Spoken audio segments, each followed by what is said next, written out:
따라서 끝인사.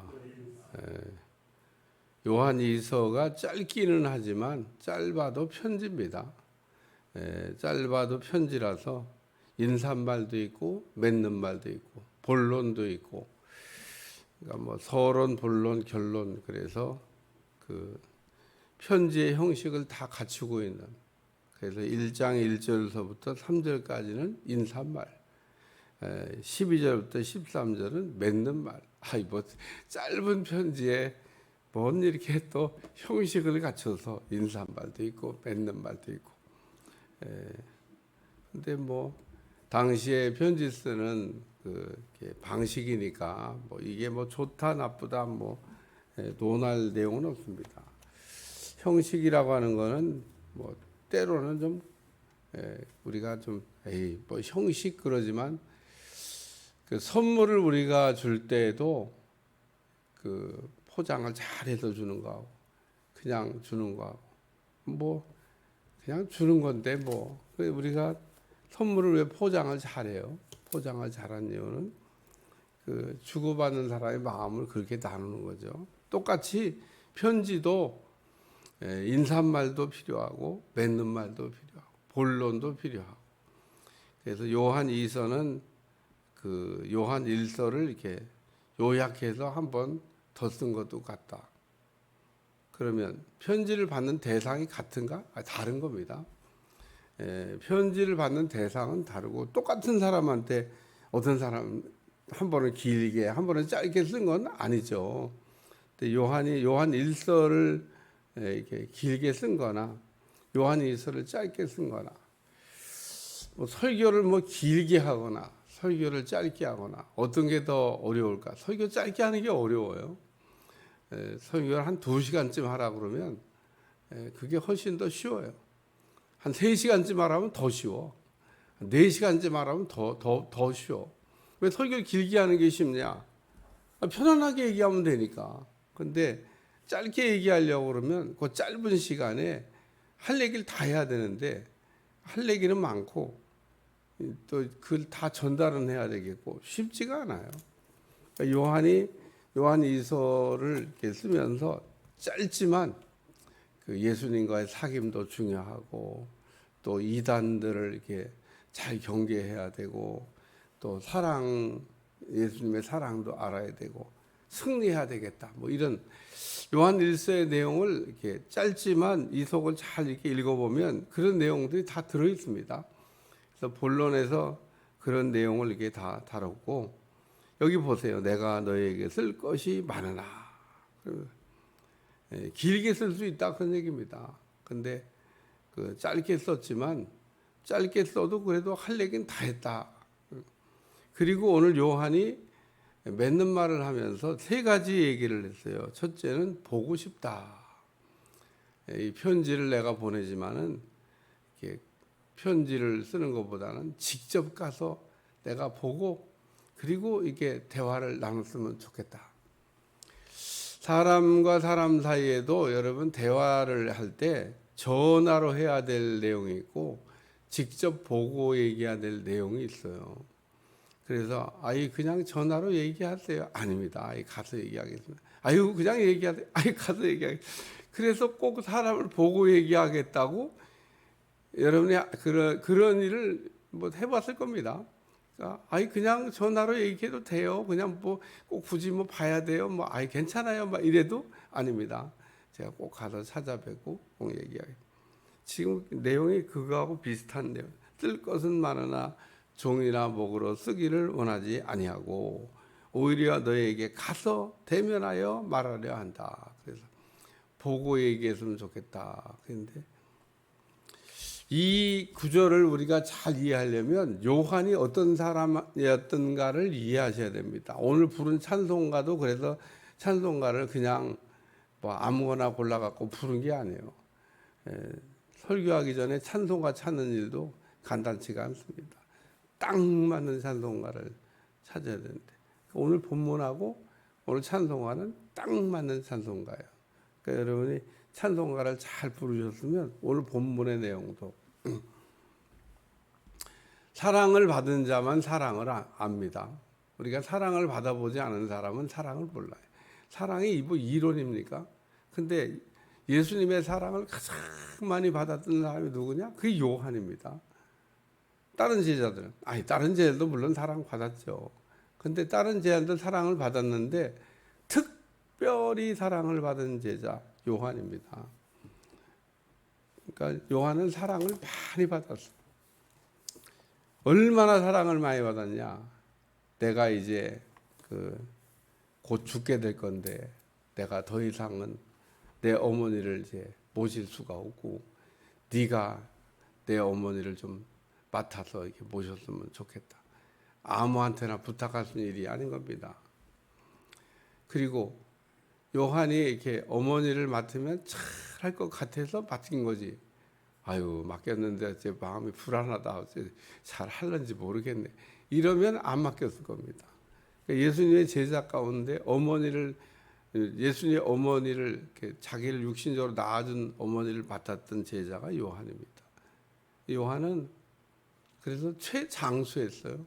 12제자 가운데 가장 오래 살았습니다. 근데 순교 시대에 오래 사는 게 쉬우냐? 쉽지 않습니다. 순교 시대는 어떻게 생각하면 오래 사는 것보다 빨리 죽는 게 훨씬 더 쉬워요. 근데 그 어려운 환난과 핍박고 예수님 믿는다고 하는 것 때문에 어려움을 당하는 그때 오래 살았습니다. 그리고 오늘 이 요한은 특별히 사랑을 많이 받은 사람. 그래서 대면하여 보고 싶다는 얘기는 사랑을 나누고 싶다. 그런 얘기겠죠. 두 번째 말씀은 이는 너희 기쁨을 충만하게 하려 함이라. 그래서 너희가 지금도 기쁨이 있지만은 그 기쁨을 더 충만하게 하려고 한다. 그래서 너희 기쁨을 충만하게, 기쁨이 없기 때문에 기쁨을 충만하게 하려고 한다는 뜻이 아니라 기쁨이 이렇게 있지만은 더 기쁨이 있게. 우리가 충만이라고 하는 게 됐지만 더 충만이라고 하는 것도 있습니다. 충만했으면 되지 더 충만이야. 더 충만이라는 표현을 어떻게 하냐면 부어지고 있는데 더 부어달라고 얘기해요. 이렇게 내 잔이 넘치나이다. 한번 탁 넘치고 마는 게 아니라 계속 부어지면 계속 넘치게 돼요. 우리가 그거를 충만이라고 얘기하는 겁니다. 한번 넘쳤으면 됐지 계속 넘쳐. 근데 내 잔이 넘치나이다. 계속 부어주면. 여러분 이렇게 잔에다가 뭐를 위해서 막 부어주는데 그 잔을 흘러 넘쳐서 막 흘러가는 그것이 너무 좋은 거라면 그게 흘러가서 닿는 곳마다 살아나는 역사가 일어나고 그게 흘러가는 곳마다 놀라운 역사가 일어난다고 그러면 이게 그냥 조금 흐르다 말는 것보다 계속 흐르면 좋겠다. 이런 생각이 들지 않겠어요? 왜? 그게 흘러갈수록. 그래서 하나님의 성전에서 물이 흘러가서 그 물이 닿는 곳마다 살아나는 역사가 있다고 요한계시록에 표현하고 있는데 오늘 하나님께로부터 부어지는 그 기쁨이 충만하게 계속 부어지는 은혜가 여러분한테 임하시기를 축원합니다. 그래서 요한복음을 읽다 보면 기쁨에 대한 이야기를 많이 하고 있습니다. 요한복음을 읽어보세요. 기쁨에 대한 이야기. 관심을 갖고 이렇게 보면 참 요한복음에 기쁨 이야기를 많이 하고 있구나. 내 기쁨을 너희로 기뻐하게. 그러니까 예수님의 기쁨을 우리에게 부어주시려고. 세 번째 말씀은 13절에 오늘 말씀을 읽다가 이 택하심을 받은 라고 하는 이 표현에 눈길이 갔습니다. 택하심을 받은 내 자매 자녀들이 내게 문안하느니라. 오늘 우리가 부르심과 택하심과 보내심이라고 하는 세 가지 단어가 있는데 하나님은 우리를 부르시고 택하시고 보내시고, 그러니까 하나님은 우리를 제일 먼저 부르십니다. 그리고 불러서 대답을 하고 아멘 그러면 그 다음엔 택하십니다. 택하신 다음에는 잘 훈련을 시켜서 이제 보낼 곳에 보냅니다. 그러니까 하나님은 부르시고 택하시고 보내신다. 그래서 오늘 그 보냄을 받은 자, 대기의 전 단계가 택하심을 받는 건데, 택하심을 받는다고 하는 것은 굉장히 중요합니다. 중요한 일에, 중요한 자리에 택하심을 받는. 예수님의 그 제자들을 우리 주님이 부르시고, 그 다음에 택하시고에 또 택하시고에 왜 또 택하시고라는 얘기냐면 12제자를 택하시고 12제자 가운데 3제자를 택하시고. 아니 뭘 차별하시나? 차별한 게 아니에요. 구별한 겁니다. 차별과 구별은 다른 겁니다. 여러분, 차별과 구별은 다른 거예요. 하나님이 특별하게 쓰려고 구별시킨 겁니다. 따로 뗀 거다 그런 얘기입니다. 12제자 가운데 따로 떼서. 그래서 그 12제자가 훈련을 받은 내용과 3제자가 훈련 받은 내용이 성경에 다르게 기록되어 있습니다. 왜냐하면 예수님이 3제자만 데리고 갔던 곳이 있어요. 12제자를 다 항상 데리고 다니는 아닙니다.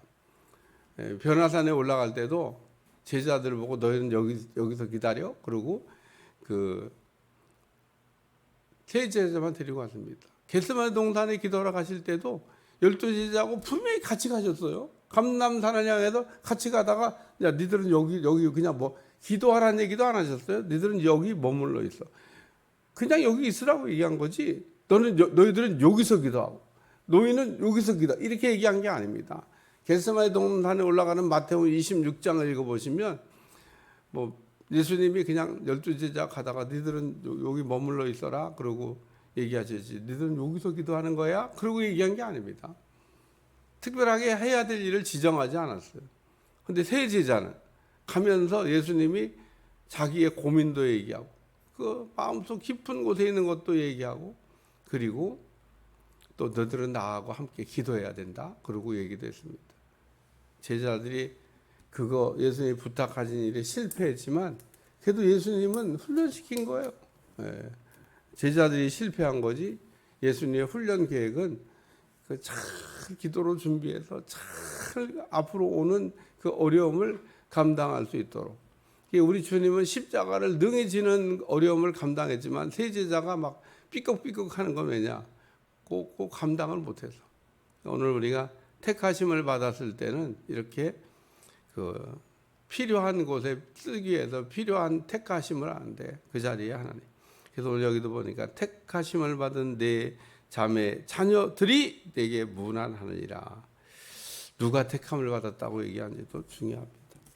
오늘 우리는 부르심도 받아야 되고 택하심도 받아야 되고 마지막에는 보내심도 받아야 돼요.